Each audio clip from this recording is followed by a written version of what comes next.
Welcome, everybody, to the Minions of the Zoo telecast for Tuesday night. I'm your keeper this evening, Skep Tock, and with me I have Minions Prospero. Hello. And we have the original Shroom with us this evening. Good evening.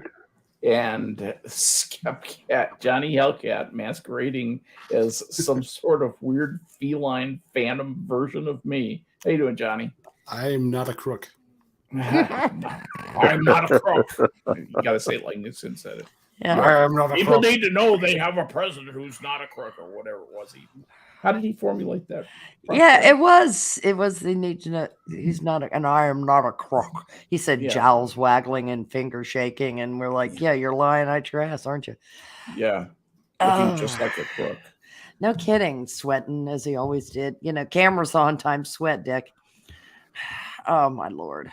He was damaged by the presidency. I mean, He was damaged by losing to Kennedy. He definitely was that. Yeah, yeah. That made him crazy. But I think losing the presidency made him even crazier. Yeah, and then all of a sudden, elder statesman status. Oh, tanned, rested, and ready. I thought he was going to come back. Yeah, he displayed the political prowess that he had in the David Frost interview. You know, where here you have the guy who knew a lot about the operation of government, who understood a lot about world affairs, you know, who was not a crazy man. Yeah. Who was not beset by the paranoia that it was all going to be stolen from him again. Yeah. And, you know, in that fear of it all being stolen from him again, he self-destructed in a magnificent manner. It was a tragedy in slow motion. Mm-hmm. And it was kind of painful to watch because it was Macbethian in scope. Yeah. I mean, you think about him on his knees in front of was it the painting of Washington on his knees with Kissinger praying out loud to the painting? Yeah. God. What's Kissinger been thinking? Get on your knees with me, Henry. Get on your knees and pray with me. Yeah, no. You know, and yeah, how about no? And it's, you know, as much crap as Kissinger gets, much of which he deserves, and some of which he doesn't. You know, I think Henry Kissinger gets railed on a lot of stuff that people should be blaming McNamara for. But that's just my opinion of the lying that went on earlier in the 60s. Yeah. But you know that realpolitik, pragmatic school that Kissinger's a part of, you know, do the deal. That's the John Kerry school. That's Kerry. Kerry is the dumber version. Yeah, he's the stupid version of Kissinger. Yeah, because Kissinger was more like Metternich. A state builder. And actually, that's a really good parallel, actually. Well, they called him Metternissinger for a while. Which was valid. And there were some things that Kissinger did very well that history is obscuring because nobody wants to paint their team in a bad light. Yeah. But some of the negotiations to try to get us out of Vietnam were actually pretty well done. It's just when you have the funding pulled by Congress because they're embittered and angry because they didn't get to hold power, you get the shit show that we got. Yeah. On the exit, because I do think in many ways Kissinger was committed to getting us out. It was a quagmire. He knew it was. That's the pragmatist. Oh, well, cut your losses. Well, plus Kissinger saw a situation in which a hero might emerge, and that hero was going to be Henry Kissinger. Yeah, there was no room for other heroes. Yeah, and the Congress spiked his guns. Yeah, sort of. Yeah, pretty much. Well, by defunding. Right. I mean, by cutting the funding back in the military, they, whenever you You can't hang the fall of Saigon on the Nixon administration. It was like the exit out of Afghanistan. It's that same kind of colossally retarded shit show. Yeah. That occurs when you get overzealous, ill thought out, no plan behavior, such as jerking all the funding. And a lot of people got screwed in the 70s in Southeast Asia, and a lot of people got screwed in Afghanistan recently. Yeah. The scope of what happened in South Vietnam, of course, was spectacular. It was much greater. It is much larger scale, more people involved. And when we left South Vietnam, people don't realize this. The North Vietnamese came down and killed 1 million people. Yeah, they killed 1 million people, and you don't hear much about that, do you? Of course not, because the commies were the good guys at that time. Right? Yeah, they can break few eggs to make the delicious omelet. The amount of lying the press has done in the 20th century to cover up for breathtaking, isn't it? To cover up for communism's sins. Yeah, I had the same thought. Yeah, gobsmacking, and it goes all the way back to the 1920s and 30s with Durante. Oh, sure, absolutely. And and then trying to utterly destroy Whittaker Chambers' life, and Alger Hiss was a fucking spy. But there are still people who will get up and tell you that Alger Hiss was innocent. Of course they will. There's actually is it at Yale that the Alger Hiss? Where's the Alger Hiss Society located? It's either there or some shithole like Columbia. You know what I mean. Just a happy Marxist hotbed of nitwits, who have been merrily lying to themselves for well over a century, and they'll continue to lie to themselves because. I don't know, man. I really don't understand it. You can have example after example after example. Well, the Venona papers, when they were released, that's how everybody found out for sure about his. You should tell people what they had in them. What they had in them was the fact that the fifth column had been operating in the United States gloriously and gleefully since the FDR administration. Communists covering communists. Who would have known? Could be surprised, Yeah. And it was just a whole bunch of KGB gay ops, that had been going on, but they called the anti-communists of the 50s, the Bogarts, the Bacaul's, the Reagans, those people. They called them crazy and paranoid. They're not commies all in Hollywood. What? The place was a rat hole full of them. And the State Department was a rat hole full of them. That's where colleges. That's where Hiss was. Yeah. Oh yeah, state was a mess. State's a mess now. But at any rate, I've been a bit remiss this evening. I haven't gone around the horn to see how everybody's doing. Johnny, how are you doing this evening? Oh, not too bad. Long day at work, but went relatively well. Yeah, just kind of kicking back, chilling out. Yeah, it's a hot box in here. My wife and I are actually thinking about getting just a little portable air conditioner. To at least keep it a manageable temperature in here. It pretty much hits outside temperature at like 7 o'clock in the morning. Now you live up in the upper Midwest, right? Yeah, I am in Montana. And so don't really expect that to need air conditioning much up there. Except when they have the high heat of summer. Yeah. And Which side of Montana are you on? Are you on the Missoula side or the eastern side? I'm on the Missoula side. Okay. That covers a lot of territory. well, yeah, but that's hilly Yeah. out there, and that's relatively high altitude. Yeah, it surprises me that so just too many hot days in a row, huh? Well, there's the Missoula side, which is the mountainous That's what I was thinking. scenic Right. area. Yeah, right. And then you have the other side, which is, looks like it's been nuked into non-existence.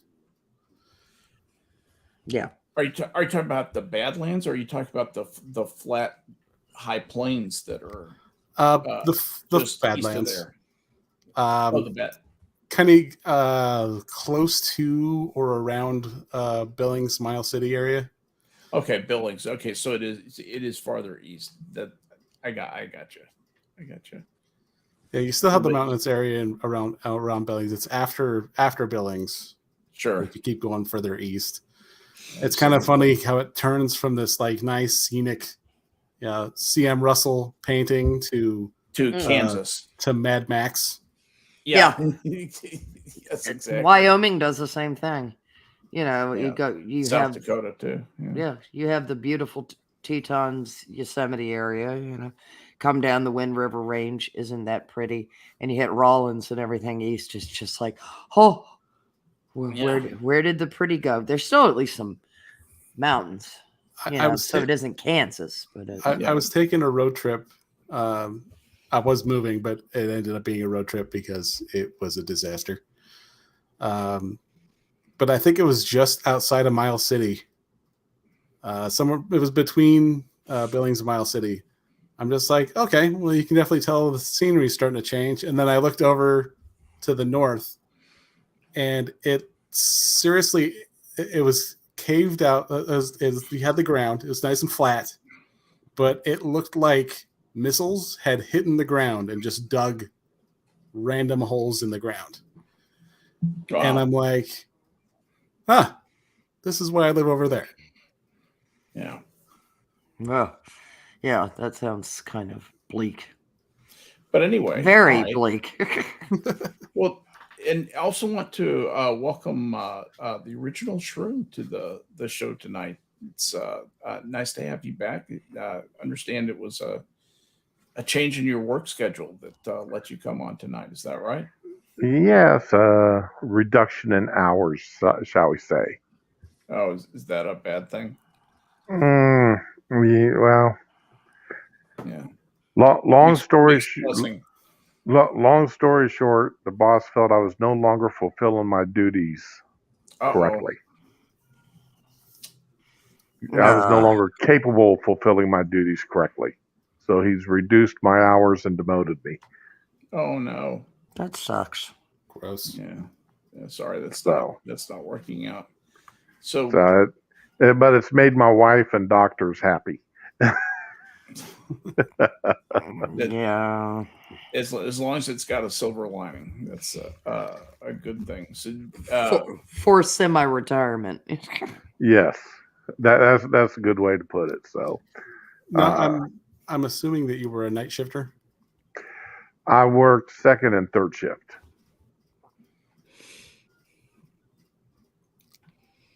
So which shift are those? Because I don't know those. Second shift is 3 to 11. Third shift is 11 to 7. Okay. Yeah, we have day, night, and overnight. So it's like But your AC problem, I'm assuming you don't have central air? No, we don't. All right. Because my wife has proper planning ideas. Wow. It's her house. So yes. We had the rolling portable air conditioners. I've got 2 of them I keep that I've had for close to a decade. Well, probably close to about 6 years now, 6-7 years. Our old house was the central air, even though I put it in new, was not a great system. So we bought 2 of these rolling units and put in, and then sealed off that whatever part of the house we weren't in, and ran the air conditioner in that part of the house, one of these portable units, and they worked wonderfully. And then during 4 years ago when the hurricane hit us, plugged up the generator, plugged in that portable air conditioner, and that did an amazing job in keeping my house cool when everybody else was sweltering. Yeah, because that was bad timing, for that hurricane, because it was still hot where you are. And Yes, it Yeah. was the first week of October, as in October 4th. yeah, I remember it. I remember it because of what it did up here. That hurricane messed people from the Gulf Coast clean up. Which hurricane was that? Michael, Michael. wasn't it? Michael? Yes, Yeah. it was Michael. Now, what region are you in? I'm in the Panhandle of Florida. Ah, So we were 3 weeks without electricity. So for those 3 weeks, having that portable air conditioners running for 10 hours a day during the afternoons through the early evenings was just a blessing. Yeah. oh, I bet. So, yeah, those units, they're not exactly cheap, $400, $500, $600 a pop, but they work extremely well. Especially against the kind of humidity you're dealing with. Right. Because that's, Johnny's got the hot, but not as much the humid. And you've got the both, Right. the swamp that is Florida in summer. And summer, Johnny, I know you probably already know this, but summer starts in April and ends around November 1st. That's because Now, I don't know if the swamp cooler system would work if your humidity is low enough where a swamp cooler system would work for y'all. I tried a portable one. I did one of the made for TV, or as seen on TV, not made for TV. It's like $40 swamp cooler. It's supposed to, just keep the area around me, or at least pointing Are you at talking me. about the little 6-inch by 6-inch square box? You fill it with water. Yeah. Yeah, I've got one of those on my desk at work. I love it. This thing peed like a scalded dog. Yeah. It was, because it worked. It worked fine, but there was water everywhere. Like, I filled it the line like I was supposed to, and that thing was just spitting water and leaking everywhere. And I'm like, yeah, I'm taking you back. Yeah, I set mine on a bath towel. Yeah, you might do well with like a window unit, Johnny. Something like that when you don't have a whole lot of humidity to battle. You're just trying to knock the temperature down. Yeah. Um, we were thinking about a vertical unit, but we couldn't find anything that was immediate. And we're thinking that if we can at least brave the next few weeks, that we'll just save up for a better unit next year. Yeah, because you should be getting a break at the end of August, I'd hope. Time for winter. Winter for me doesn't start until February, so it's short and t-shirt weather from until February, and then for about 3 weeks, I'll put pants on. Are you strange though, like Delahaye, who wears short sleeve shirts and Yep. the north of Alberta in January, and I'm just like, oh God. North of Alberta in January. Yeah, that just sounds awful, doesn't it? That just hurts. It makes I'm just such a child of summer. My knees ache thinking of that. Yeah. I feel you. It's It was, just, it was funny because when I was working as an appliance salesman, back when my work dress code wasn't so strict, I'd always come in shorts and a t-shirt, maybe a hoodie, and everyone look at me like there's only one other guy that would come in with shorts, and he's one of the night crew stalkers, and he'd always be like, "Hey, A night stalker. yeah, I know. I heard the same thing. da da da." So yeah, they would kind of just, why are you guys doing this? Because you don't get cold. Like, if anything gets hold first, it's my hands and my feet, which is typical. Yeah, but I just get cold, and once I get cold, I get cranky. It's just I don't like winter. Yeah, it was funny because the neighbors were watching me leave once, and I came out shorts and t-shirt, and they go, "Oh, it's cold," and I ran back in, and I came out with just a longer shirt on, and he just looks at me like, "You must be out of your goddamn mind." Yes. That's when you grin and say yes. Well, and it was funny because when I was living with my parents, I think I was 23 or so. My mom, it was like -35, and that was without the wind chill. It was how cold? -35. Damn. Without wind chill. Without the wind chill. Yeah, and my mom's like, "Oh man, I have to go get the mail." And I'm like, "Oh, I'll go grab it for you." And we were in separate rooms, so she didn't even see me. And she's like, "Oh, okay, that's thanks." And I went out in just my underwear, and I was waiting for the mailman to actually come and deliver the mail, and he's just like, I need a vacation. Like, what is wrong with this guy? Oh God, is your name runs with bear grease? I mean, honest to God, you're scaring me. Really, you're scaring me. Just that. So yeah, just me and boxers and a set of boots. That's just. Yeah, no wonder the mailman was like, "Oh boy." Oh. I'm sure your mother heard stories about it. Well, she's been dealing with it since I was a kid, so. You and Sanguine. Now, I mean, when I was growing up in Ohio, I mean, sub-zero weather, be jeans and a windbreaker jacket, and I could work all day on plowing snow with no problem on a Ford 4000 tractor. Y'all ain't right. I'm just sorry, just not right.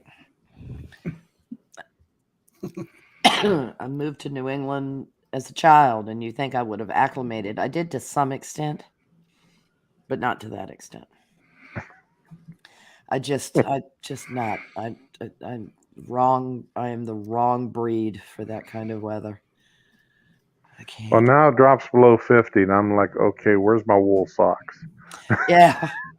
If it gets below 70, I get cranky. Creek just is like, shut up. And I'm like, it's kind of chilly. It's not cold. I'm like, I'm cold.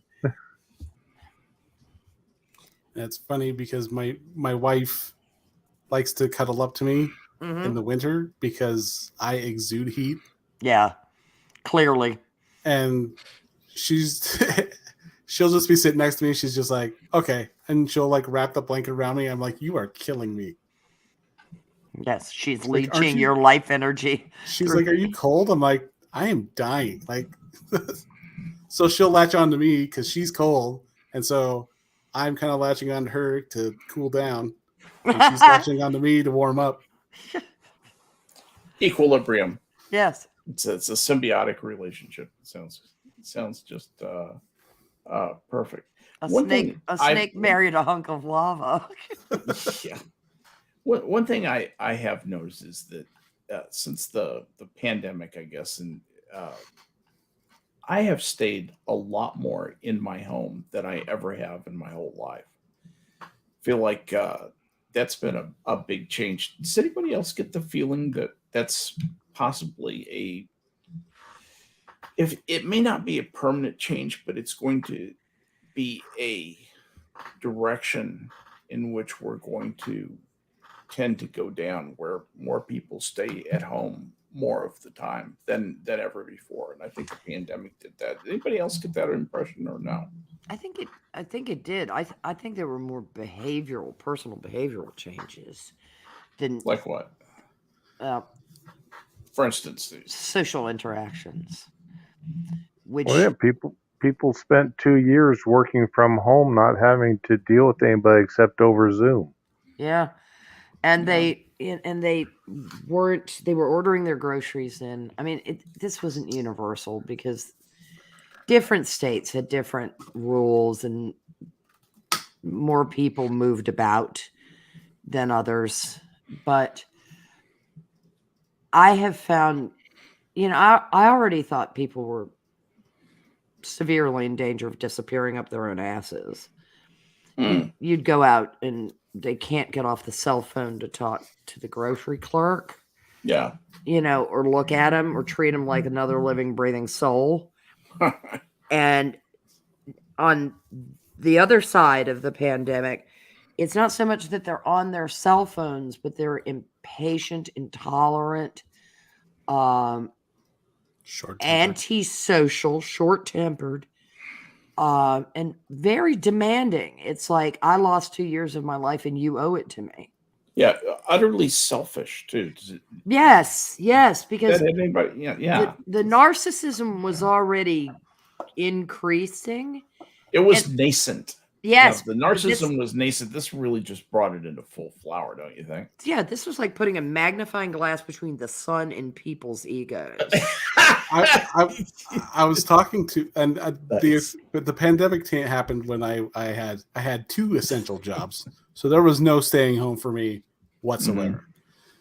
And we were watching, and at the start of the pandemic, we were just like, it was in that span of 2 weeks to slow the spread and whatever. Mm-hmm. And I'm like, okay, we'll give it a couple weeks. It should be fine. The business is going to be kind of slow. They're going to kick us out every once in a while. No. We Montanans were told to stay home, and we just looked at you and go, fuck off. I'm going somewhere. And me and my coworker just looked at each other and we're like, I understand that you don't want to be told to stay home, but no one knows what the fuck is going on. Yeah. Can you at least listen for 2 weeks? And it was funny because when we were talking to people who were looking into, that's when the big boom for like, oh, well, since we're going to stay home, let's go work on our home. Yeah. Which, good on you guys, I guess. But everyone was like, no, we just felt like we needed to get out. I'm just like, that's the stupidest thing I've heard. Yeah, it's weird. I did develop cabin fever during that time period. But again, like you mentioned, the uncertainty and not knowing what was going on. Not knowing when it was going to be over. And also the mask mandate. I couldn't wear a plastic mask as a child on Halloween. I'd go kind of fight flight if you put something over my nose and mouth. I don't like it. Do you get like a suffocation? Yeah, I hyperventilate. Anxiety. Yeah. I begin mouth breathing, which I do kind of a lot anyway. And because I never shut my goddamn mouth. But and I also found things like, how do you buy strawberries if you don't smell them first? Do you know what I mean? Yeah. Strawberries need to smell like cotton candy to know that they're ripe. I mean, that's how I describe it. They have that sweet cotton candy kind of smell to them. And tomatoes need to smell like the vine they came from, at least. Yes. And then if tomatoes don't have tomato stink, I won't buy them. Yes. And it was like I got so that I didn't want to go in the store because I had to be masked, and that creeped me out. And then if I like lowered the mask to sniff the strawberries, I got stared at. And it was easier for me to stay at home. Cree was willing to go out. He had a gator, and of course that's like wearing a balaclava kind of. He was more comfortable. I can't stand turtlenecks, and those gators act like turtlenecks, Yeah. And down Pensacola way, wearing a gator means something else. But anyway, go ahead. Yeah, but he was like, I'm good going to the store. And, we were super precautionary at the beginning. And then it was like, wait a minute, it's a virus. How long does it live on surfaces? Nobody's giving me any answers. I'm beginning to smell some bullshit. If you got my drift with that. The powerful aroma of Washington bullshit began wafting through the air very quickly. Yeah, I sure did. And fortunately, we didn't stay locked down super long in Virginia. We began relaxing when the hot weather came in because of how viruses function in warmer weather. Yeah, because of science. Yeah, because of the actual science. Because, not the ones that other people were following like a zombie horde. Right. The actual. No. And so we were back out and about by summer. Yeah. The worst of it was that probably March and April, as far as anxiety about what was going on. And of course, because so many very large populated cities are in the north, and the cold weather persists longer there. The news was more dire from there for a longer period of time. Not that wasn't being also amplified. And, with novel viruses, especially that are presenting with SARS complications and that kind of thing, there was a hell of a learning curve on the medical community on how to treat people. Well, matter of fact, we had mayors and governors putting old people with communicable diseases into old folks' homes right next to other old people. Yes. That didn't help anything. Well, that was so that to kill them faster, right? To make it more humane so they would die faster. It obviously had to be, because that was what they achieved. We've were just thinking of the old people and their need to die. But we'd known since the Middle Ages that you didn't put people who were, I'm using modern language, virulent, in closed quarters with old people. You didn't do that. No. This is something we'd known for centuries. So that's what they did. Because potato? Yes. And lower Medicare costs in the future, I guess. I don't know. It's the potato reason. It really is the potato reason. I've never... It was rutabaga potato cassava. It was every root vegetable known to man run together in derp. Yeah, there was the significance of the derp factor is not to be sneezed at here. What not only does Anthony Fauci look a little bit like Alfred E. Newman. Let me worry. But I actually think that we should just have put Derp Boy on him. Yeah. Because he screwed the pooch pretty significantly with HIV. Not wrong.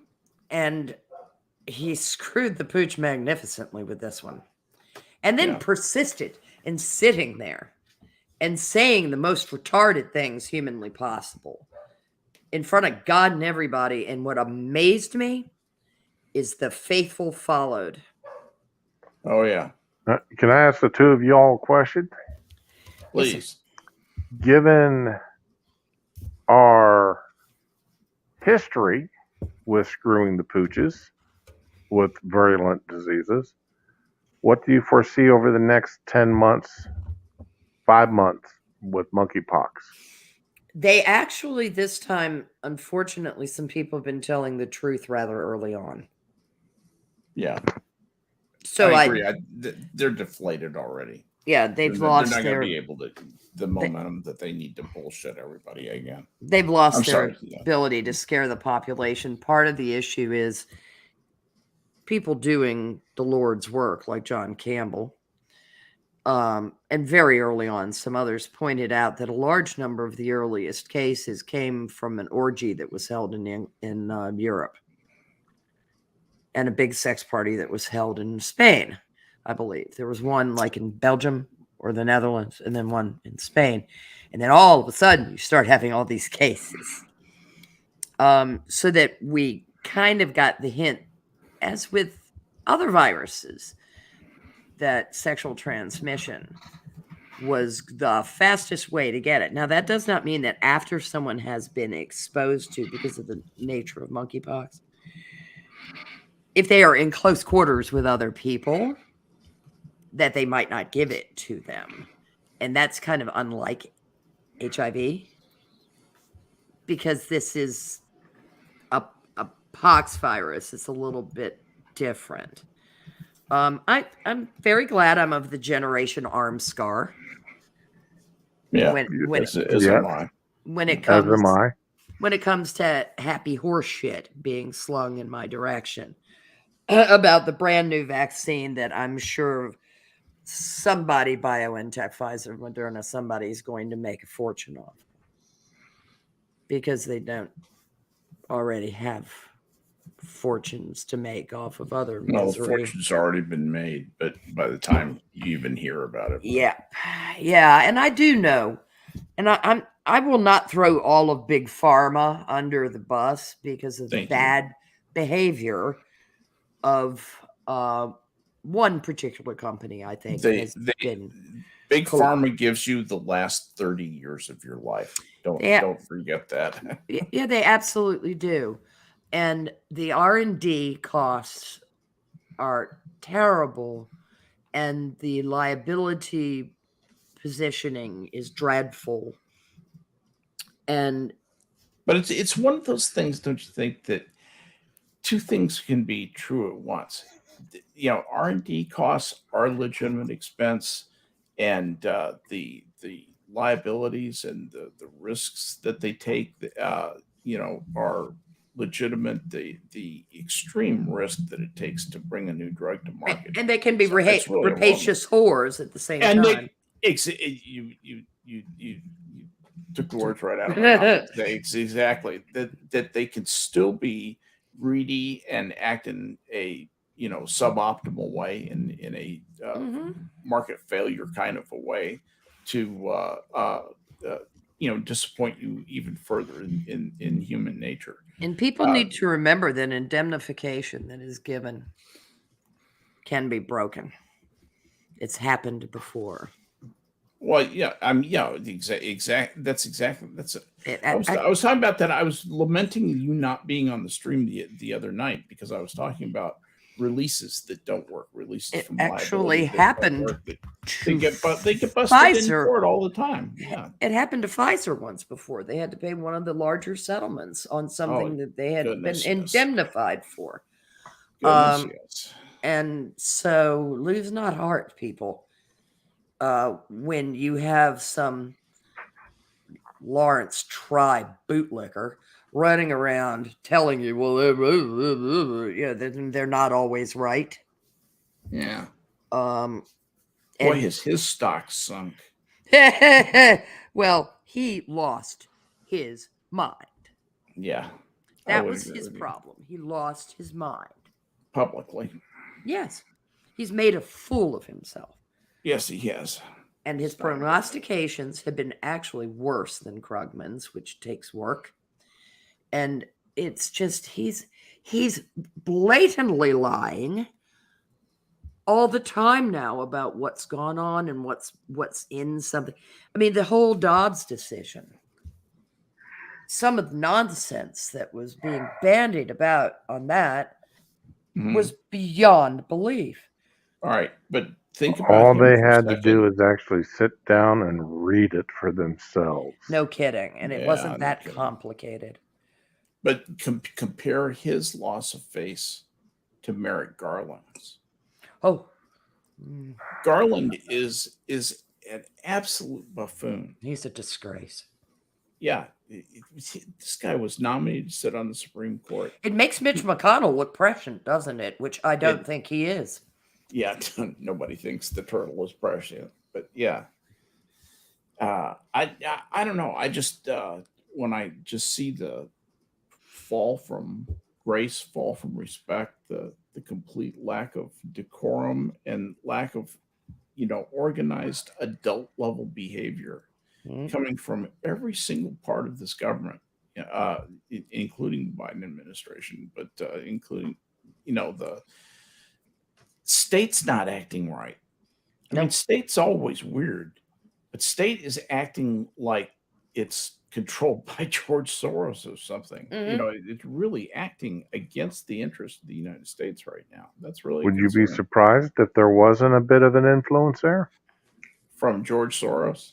Yeah. I think Soros influences a lot of the money that comes into the Democratic Party. I think a lot of that is actually at either his behest or indirectly from him. I think he gives a lot of money to liberal and what he thinks of as progressive causes.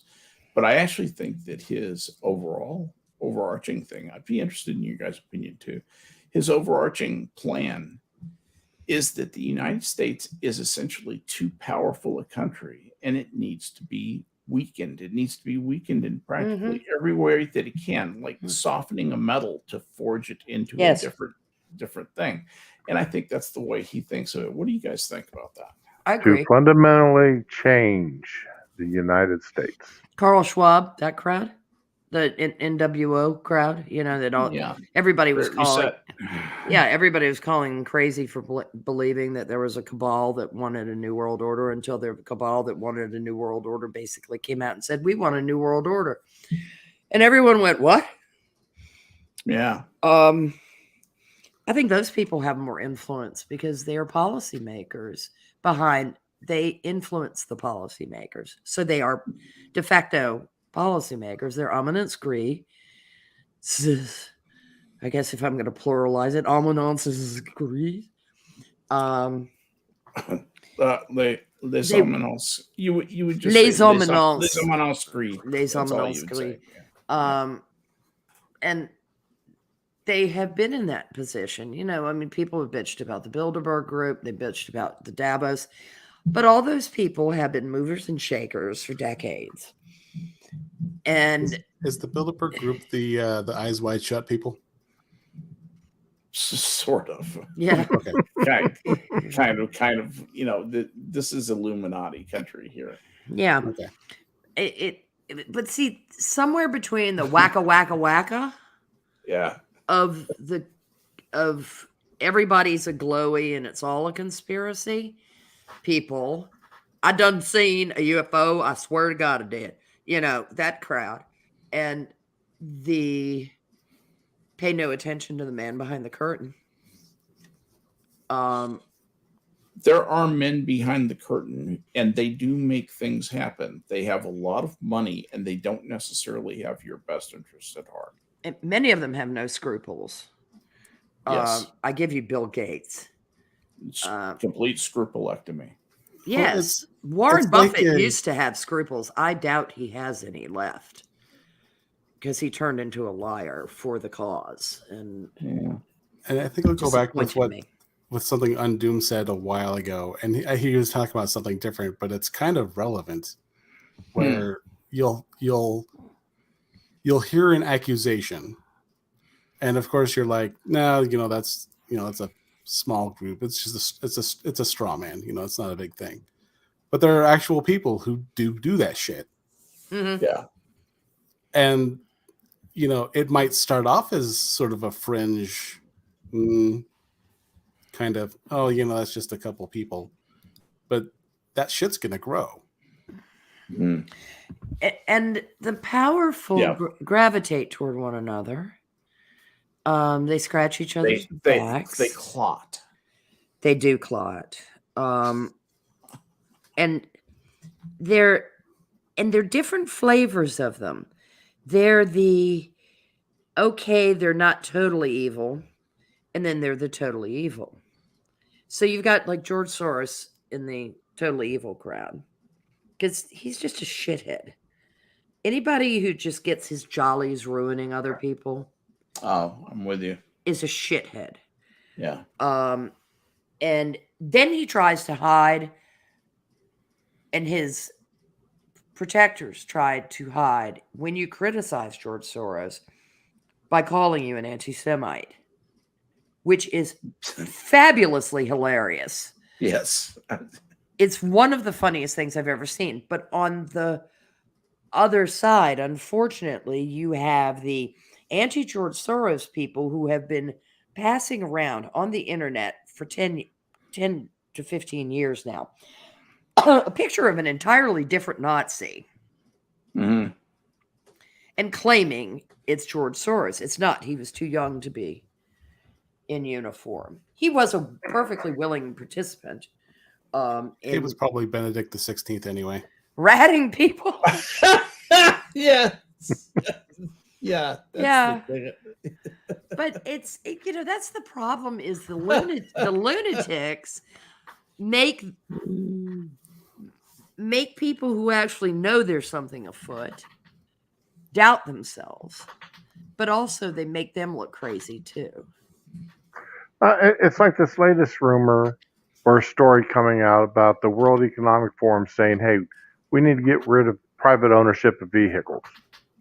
Uh-huh. Right? And then, those of us here in the United States, we laugh at that because, that we don't see that happening. But I mean, New York and California, LA, private ownership of vehicles in so many major cities of the country, people don't. Well, they rely on the public transportation, on the Ubers, on the Lyfts. And what happens in those areas soon starts to drift out into other parts because it becomes the norm in the urban area. And also the taxation of private property, the licensure of private property, and other things that can be attached by those localities when they're very, very woke, makes it so onerous that no one there would bother to have their own vehicle. And then they point to it as being very trend-setting. And so all the people who still get a subscription to People magazine think that they have to stop having private ownership of vehicles because that's what Meg Ryan does, or whatever drives so much of people's desire to be in the know or in style or au courant in some way or another. And it's God, could people obviously public education was designed to teach people not to think for themselves. To become programmed to being told how to think. I got into a discussion this evening with a public school teacher who said, why should we spend so much time on math? Because most people never use anything beyond basic division and addition and subtraction. And whose feelings does it actually hurt if we start teaching individual pronouns in the schools at the kindergarten level? This was a school teacher actually saying, why teach mathematics? Mm-hmm. because they have swallowed the pill, clearly. Bless them. Fractions will come in important in your life at some point, but that's okay. If you don't want your pharmacist to know the difference between a milligram and a gram, knock yourself out. I prefer mine did know the difference. Well, she left the conversation when she made a comment about, what people believe is more important Than reality. than anything else. I said, even when what they believe is provably false, such as you can believe 2 + 2 = 5, but it really doesn't. And she left the conversation at that point. Yes, in base unicorn it does, though. Base unicorn. But if you think about like decimal and measurement systems and things like that we rely on for some really important shit, your pharmacy being just a small example of that. Sure, it'd be great. I'd like to have an aeronautical engineer who's more interested in pronouns than lift. Bernoulli equations. Yeah. I just want to, Because when I die, at least I'll be woke, I just want the architect of the next skyscraper to be more concerned about it than, stress limits and such. Oh yeah, well it would be amusing if the idiots who believe the way that this individual believed were the ones that had to live in the building when it came down and be oh so surprised on their way down that, oh, this is what happens when people don't get math. Well, when I read the moniker of science that is a tweet, Yes, someone had actually wrote 1 + 1 = 3, because if you leave a male and female chicken together and leave them alone, they'll have a chick that pops out. And I go, do you realize the variant in there is that they're fucking, right? the two male chickens were going to why the produce chick an egg. is going to be there. But two male. Oh, I see. Oh, okay, I get it. Aren't they amusing? It's like, yeah, it's 1 + 1, but that's not how this. I can't. It's not gonna like divide by itself. It's No. like, oh, there was a biologist named Reedy back in the day. This was all do some mitosis about, here. Spontaneous generation, Yes, and stuff like that. Remember Reedy's experiment? That was the God. he was the one who thought that he had proved spontaneous generation, but it turned out that I forget what was Reedy's experiment. If I can look that up real quick. I've seen this movie. He has a twin. Reedy went on to demonstrate that dead maggots or flies would not generate new flies when placed on rotting meat in a sealed jar, whereas live maggots or flies would. This disproved both the existence of some essential component in one's living organization, the necessity of fresh air to generate life. Okay, so that was the Reedy experiment, was the maggots and so forth, proof that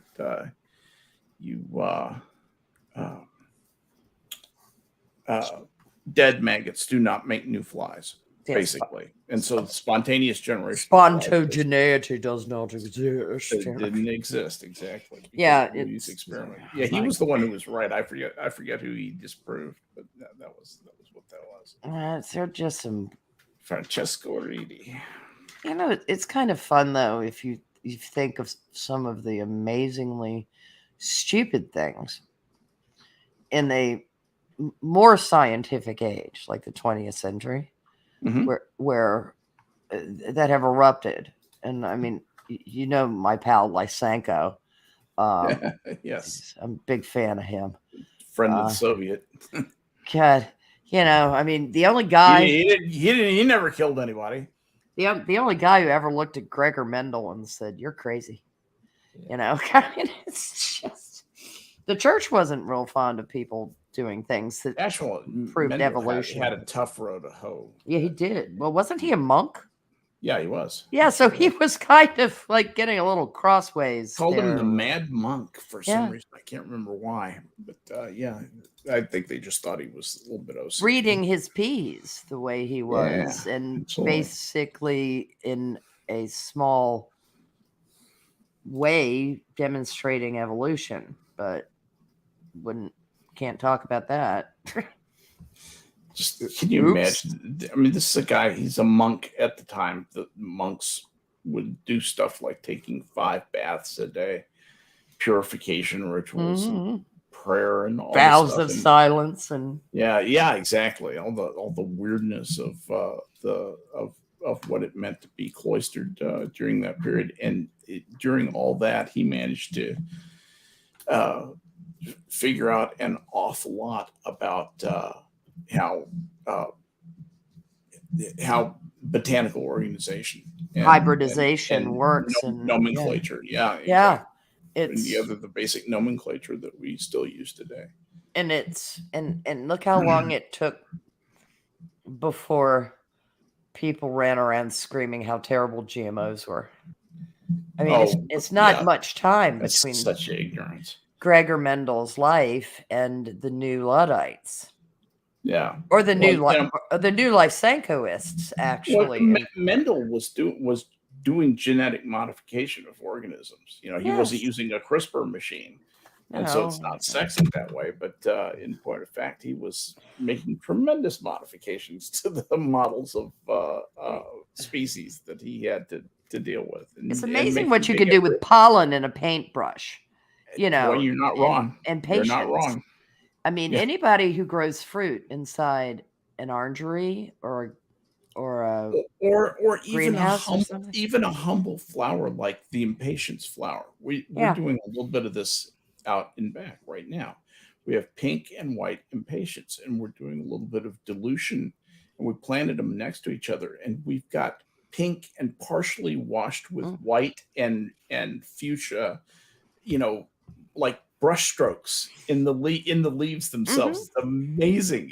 This is like genetics right in front of you. Proximity planting, and it's funny because and nearby bees. Good pollinators, or you have to hand pollinate. Yeah, exactly. And I mean, if you're growing citrus inside a large sunroom, you have to basically hand pollinate because you don't have bees. Right. But unless you keep bees indoors, which is weird. Sometimes not advisable. Yeah, that's probably not oft times not advisable. But I mean, it's like Mendel wasn't roaming the earth in the year aught. So it's a very short arc. Yeah. From Mendel's work to science deniers. Only because they don't. How much science do you think the science deniers know?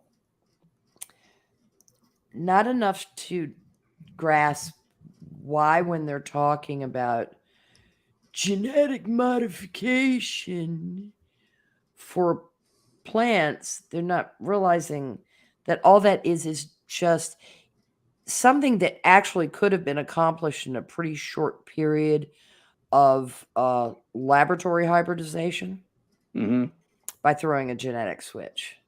It's just that they did the gene marking and they found out which one reacts to glyphosate and threw it. Yeah. From Y to N. So it doesn't, it doesn't die. And you're talking about a broadleaf grass like corn, where glyphosate works on broadleaf grasses. All you had to do was throw that switch. Now, you could have found those ears of corn out in that field that weren't killed by glyphosate exposure. And you could have proximity planted, or you could have generation after generation. Yeah. But even if you did it in a greenhouse environment in particular, you could probably do it in about 5 to 10 seasons. And you would have that same hybridization. Maybe that's being optimistic. It might have taken 25 years. So they save people 25 years on using more harmful herbicides. than That's glyphosate. That's an excellent example. I'm a big fan of GMOs and research in that way, and anything we can do to make plants hardier, better, taste better, do their job as plants, which is It's not serve us Mendelian, better. all right? People act like they think it's messing with DNA for nefarious purpose. Of course, all of these things can be used for nefarious purpose. It's But because we've strayed away from native corn. What you call maize. What you call maize. God almighty. I had to do that. Runs with punchline. And it's funny because Dances with punchline. Dances with punchline. Yeah. I think that was it was Scribe's thing. That was a tweet Yes. and he's just like, someone had tweeted out, indigenous knowledge is science, repeatedly, like a dipshit. And he just goes, okay, honest question. And anyone who knows Scribe knows that he doesn't just offhandedly, ask a question to be a smart ass. He's legit asking, okay, name something. Like what's something that is considered science from indigenous knowledge? And everyone pipes in with corn. And I'm like, it's always corn with you people. And therefore, I am a racist. Yeah. Of course you are. Because I just said you people.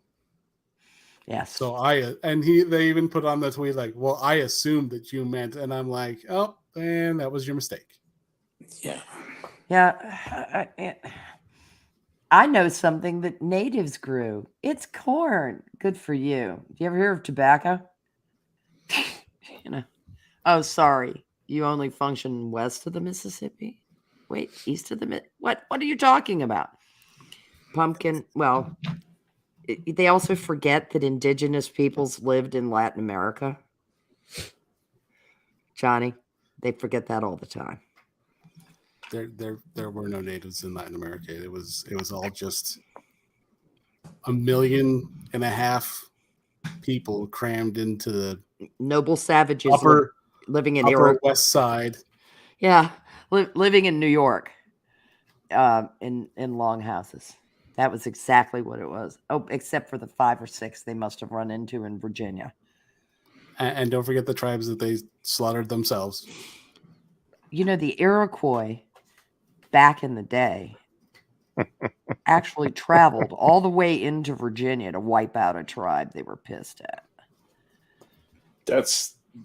You got to respect a tribe that can hold a grudge. That's a fucking grudge. I mean, that's a proper grudge. We're not even stopping at the Susquehanna. No, we're chasing you right into the Shenandoah Valley. You don't hear those stories anymore. No. Oh, that's funny.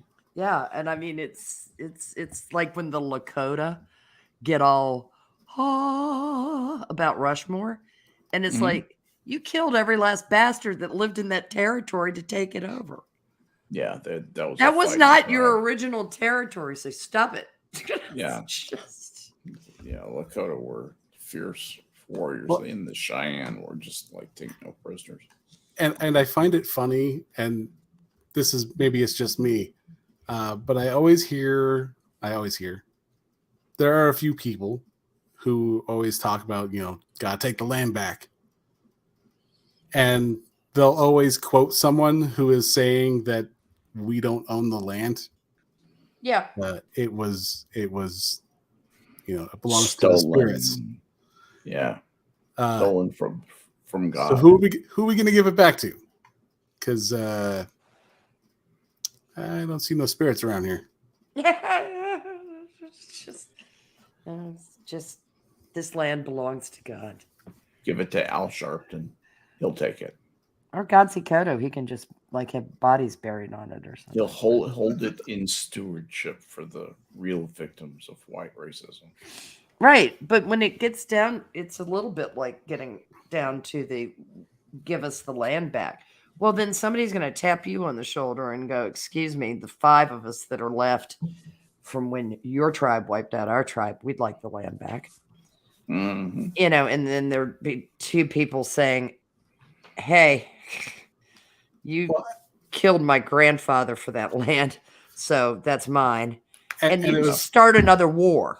It was the funny, I think it was Camel that shared it on Twitter. The guy from, I think it's San Francisco or somewhere in California, that he's like, he won the chunk of land that he'd been fighting for the state for the better part of forever. Mm-hmm. And he tweeted, he's like, okay, so where'd he get that? Because it belonged to someone else before that. Yep. That's how it works. It's a bit like reparations in the topic of slavery. Slavery did not begin in the 15th century.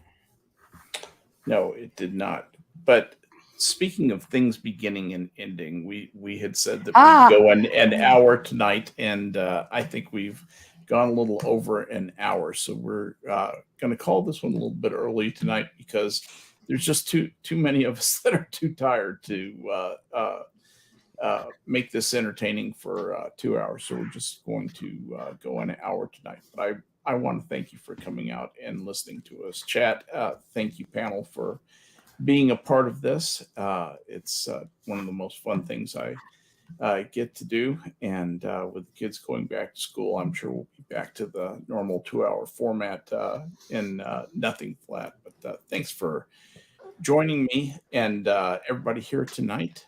And we'll do it again, of course, on Harry's show on Saturday. Minions is every night. But Harry's show is Saturday. He would have been with us tonight, except he wasn't feeling great. And, of course, my show again on Tuesday. The gang will be here. But for tonight, the zoo is closed.